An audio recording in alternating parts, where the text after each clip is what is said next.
we're going to continue through the policeman here, but I like to be okay. Okay. Our next talk, we have a presentation by Paula. Paula Fomby. It's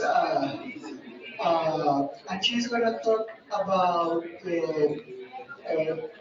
PSID, as I know it, and especially she will talk about the child development supplement,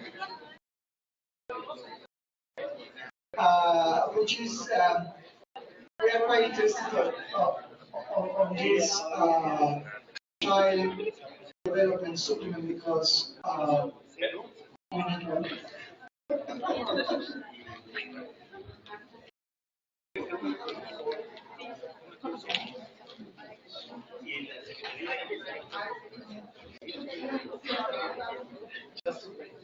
Well, thank you very much, Alfonso, for the introduction and the invitation, and thank you to CA and Vicky for organizing this event. I'm delighted to be here. Many years ago, as a graduate student, I was involved in data collection on a family health and migration study nearby in San Francisco, but my Spanish has only deteriorated since then, so I will not subject you to that. But I'm very glad to be here and to be thinking about longitudinal data collection. So the purpose of this conversation is to describe the child development supplement that is embedded in a panel study of income dynamics. So this is a really unique design in that it's a specialized study with a target population. It's a supplement to a longer running, bigger study, and so there are some things that gave it some unique strengths, and there are also some kind of unusual constraints in a study of this design that I'll describe. So the panel study of income dynamics, as many of you may know, is a U.S. national sample that began with 5,000 families in 1968 for many of the reasons that we heard about from Cinda and Luis earlier today, particularly to understand poverty dynamics and to understand the risk of falling into and the mechanisms for moving out of poverty over the life course and over time. The study has persisted since 1968, and it has a genealogical design, which means that as children have grown up and moved into their own households, they have become sample members and have been followed themselves. And so we're now into studying children in even the 5th and 6th generations of their PSID families. So the active sample today has nearly 10,000 families and about 25,000 people observed in households. So those individuals I described who move into their own household units are called split-offs. Typically, this occurs when adults grow up and establish their own households. It also may happen when parents divorce and children move into separate households. And then we have a unique opportunity to follow the economic circumstances of children in their new households as well as their non-resident households, which is a really distinctive element of the study that's unusual for studying how family structure change affects children. The study includes an oversample of African Americans and low-income households. One cost to having a panel study like this is that, as we heard, the sample becomes less representative over time as a result of immigration. And so in 1997, an immigrant refresher was added. About 500 families were added, half of whom were Latino and 21% Asian. And we have another immigrant refresher planned for 2017. To date, PSID has collected 38 waves of data from families over 47 years. It was an annual study up until 1997 and has been biannual or every other year since then. And one impressive facet of the study is that they do consistently achieve extremely high wave-to-wave response rates, usually above 90%. This is just an illustration of the study design, of the genealogical design that I mentioned. If you think about the couple at the top as the first generation of PSID householders, male head and spouse, and think of them as having had 4 children. Each of those 4 children eventually becomes their own householder and becomes a PSID respondent themselves. and then they go on to have children who eventually become PSID respondents. And you can see that we have the data available on those solid lines to directly link people intergenerationally in their immediate families, but the dotted lines also indicate how individuals are related through extended families so that we can study how aunts and uncles, cousins in other households may be affecting the well-being of individuals living in a common household. So some of the research strengths of the design of the PSID are that it's longitudinal and it's multi-generational. And so one thing that this allows us to do is consider how individuals gain or lose economic, social, and personal resources like health over their lifetime. So there's an intra-generational benefit from a longitudinal design like PSID. The multi-generational design allows us to see how and when resources like these are transferred from parents to children. And we can also consider the circumstances under which children may achieve greater social mobility or less social mobility than might have been anticipated as a result of shocks, as a result of their individual characteristics, as a result of policy change, and so on. And finally, we can look at how families contribute to social and economic inequality over time. There are many drivers of inequality, many structural drivers, changes of occupation structure, and so on. And we can ask, in the context of many drivers of social changes in social inequality, to what extent do families uniquely contribute to that? So there are many benefits to using PSID, for studying intergenerational mobility. But one thing that the core survey lacks is a great deal of information about children. So PSID can tell us a lot about social and economic mobility between generations once individuals are in adulthood. But it tells us less about what happens to children in families that shapes their adult outcomes. So in the PSID interview, we observe children, we know they're there, we know when they're born, we know who they're living with, we know when they move out, but we don't really know what kinds of interactions they're having with parents, we don't know what kind of school quality they're experiencing, we don't know what kinds of developmental challenges they're encountering that might shape their transition into adulthood. So this lack of information was one of the motivations for embedding a child development supplement in PSID. It would have been costly and very time-consuming to add questions about children into the core interview, which is already about 75 minutes in length. And child development studies typically require a different design, one that often requires face-to-face contact, and the PSID interview has been done mostly by telephone for at least 30 years now. So in response to all of these reasons to think about developing a child study, the first PSID child development supplement began in 1997.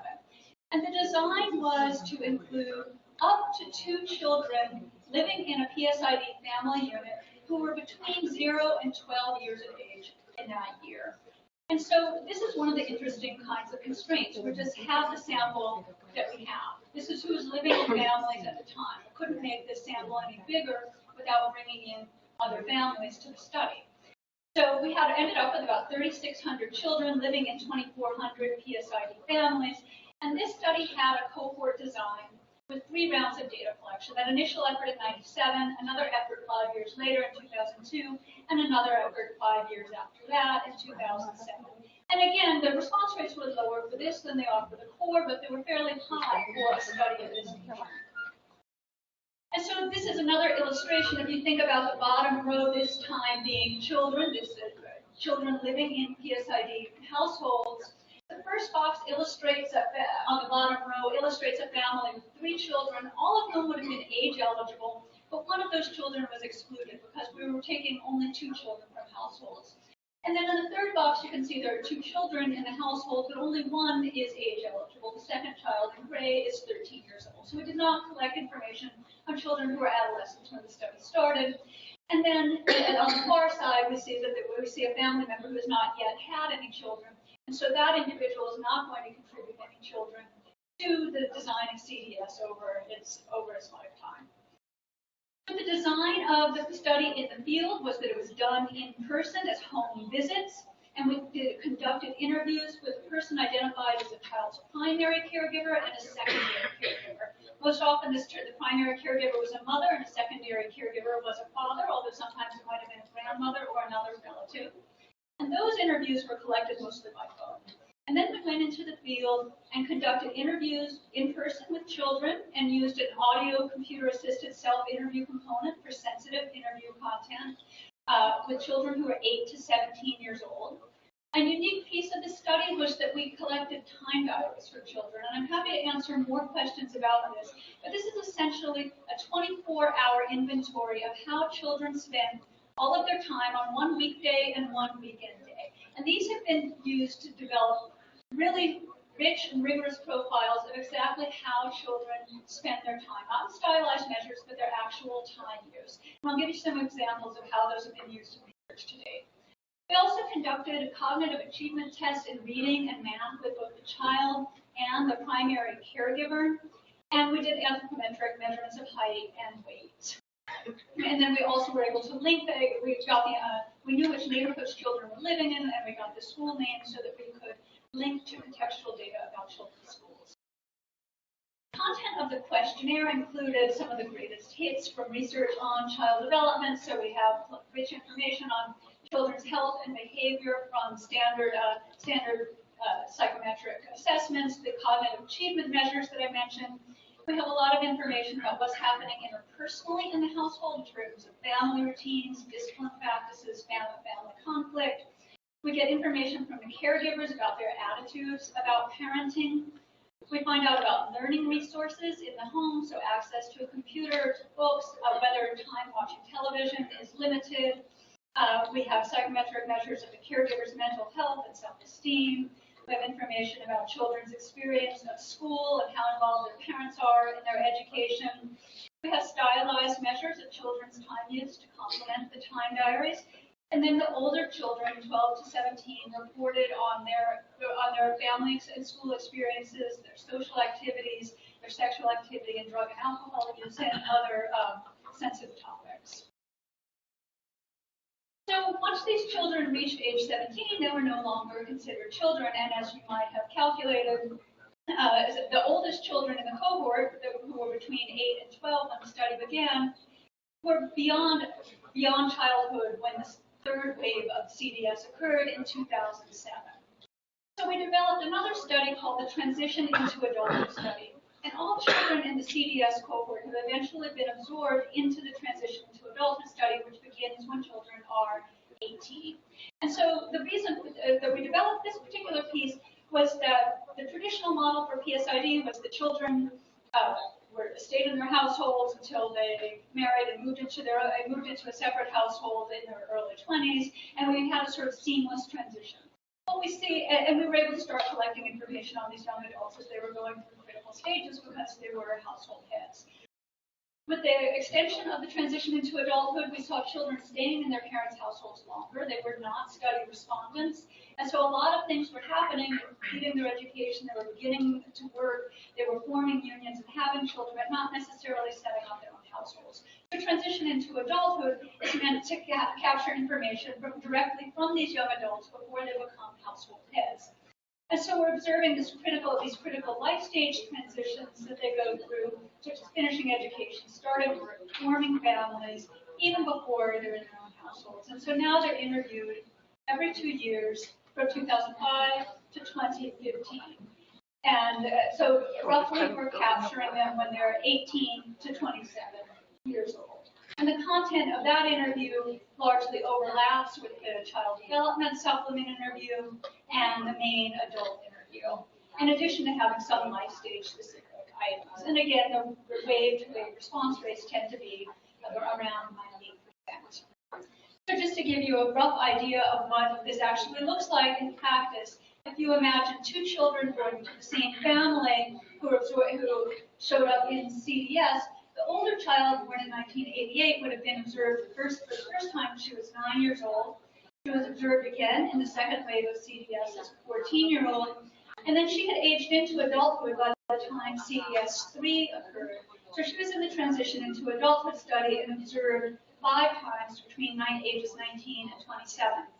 Her younger brother was an infant in 1996 and was observed 3 times in CDS as a 1-year-old, a 6-year-old, and an 11-year-old, and then we didn't observe him again until he entered the transition into adulthood study as a 19-year-old. You can see through this design when we have a fairly wide age range for the cohort, it means that we end up having a variable number of observations on the children in the sample, and that we're seeing them at different developmental stages. So it's different from a cohort study, like the Millennium Cohort Study, which picks up children that have a common birth cohort at the same age in every way. So some innovative research from CDS and the transition into adulthood study. First, I mentioned the time diaries. One of the most useful ways that the time diaries have been used is really just, as I said, to sort of inventory how children spend their days. Beyond that, the data have been used for looking at how time use at one point in time impacts outcomes at another point in time. So this piece by Hofer looks at children's home media use, their television and computer use, and looks at their achievement and behaviors 5 years later when they're in adolescence. The time diaries have also been used to look at how parents' time overlaps with children's time. And so a recent piece by Shin and Feld looked at how children's time spent with mothers is related to their cognitive achievement, and particularly the time they spend engaged in educational and structured activities. So this again gets to a very sort of life course and intergenerational perspective to how we think about the way children spend their time.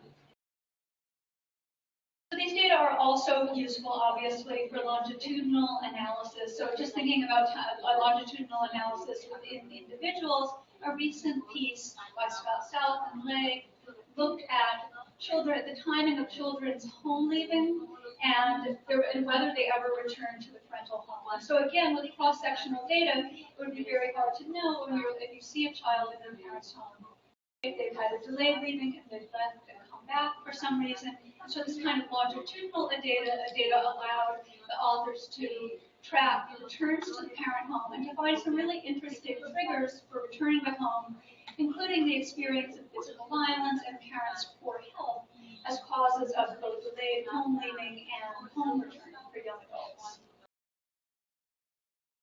And then finally, when we pair CDS with the study in which it's embedded, PSID, there's real power for doing intergenerational analysis. And so for scholars of social mobility, the work that Patrick Sharkey has been doing is, I think, particularly innovative. This piece that I'm citing from the American Journal of Sociology shows that when a parent has grown up in a poor neighborhood, the cognitive ability of his child in the next generation is negatively affected.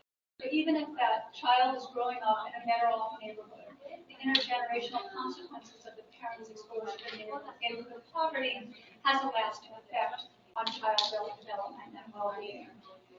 And then thinking more from a public health perspective, Elizabeth Vandewater had a recent paper showing a pretty constant transmission of the risk of smoking from parents to children over the past 45 years. So even though we've moved through very different paradigms in public health and thinking about the risk of smoking, there's a very persistent effect of parents smoking on children's risk of smoking behavior. So all of that has been done with data on children who have been into adulthood, and so what about the new generation of children? So PSID just launched in 2014 Child Development Supplement, which has collected data on PSID children who were living in PSID families in 2013. And so we completed field work with a sample of children in April of this year. And we changed the design of the study a bit to include all children in families from age 0 to 17. And our goal, like HRS, is to move from a cohort model to a steady state model, where we're collecting data on all PSID children every 6 years. So in that steady state, each wave will add new children who have been born since the previous wave, and we'll have observed children 3 times from birth to age 17. And this allows numerous cohort and period comparisons. The data in this study were collected not entirely in person. We did this by telephone, by mail, and in person. And so the interviews were done primarily by phone, and we had in-person supplement for half of the families.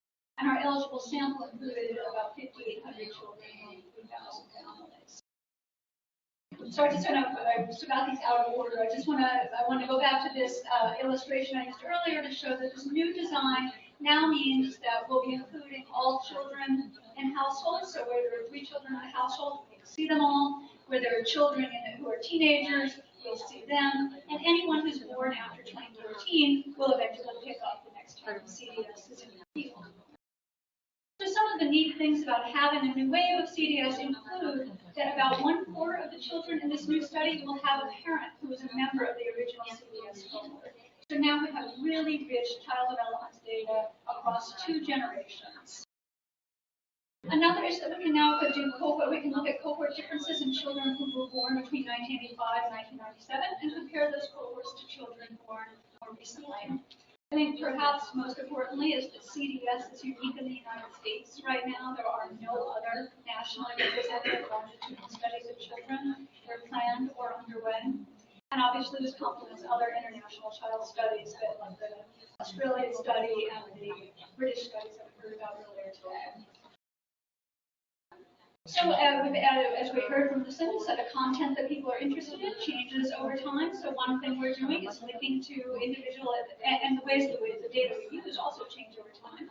So in this wave of CDS, we're asking for permission to link to administrative records, including the birth records for children and their caregivers, and to the school records of children who are at least 8 years old, so we can have their state standardized test scores. For the first time, we're collecting saliva samples for subsequent genetic analysis. This is a really great design because we're getting this from the children and from their primary caregiver, which is usually somebody you're related to. So we're going to have 2 generations of genetic information.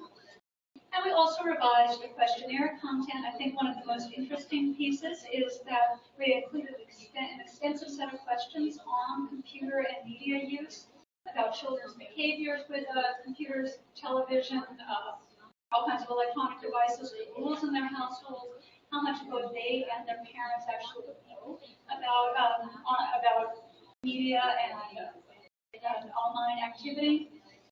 We also have updated the content we collect on drug and alcohol use, and we've added measures on children's pro-social behavior in response to increasing interest in that topic.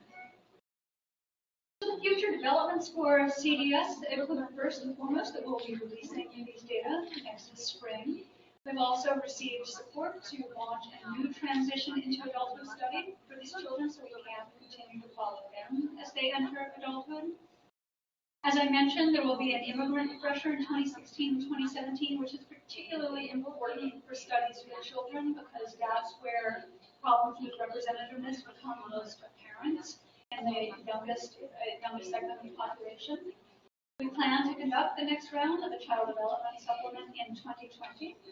And our goal is to eventually collect saliva samples and genetic markers for the remainder of the PSID sample, including households that do not currently have children. So we'll eventually have that from all 25,000 active individuals. So you can get more information about PSID online, and I just wanted to mention my collaborators, Principal Investigator Mariah Sastry and our co-investigator Kate. Thank you.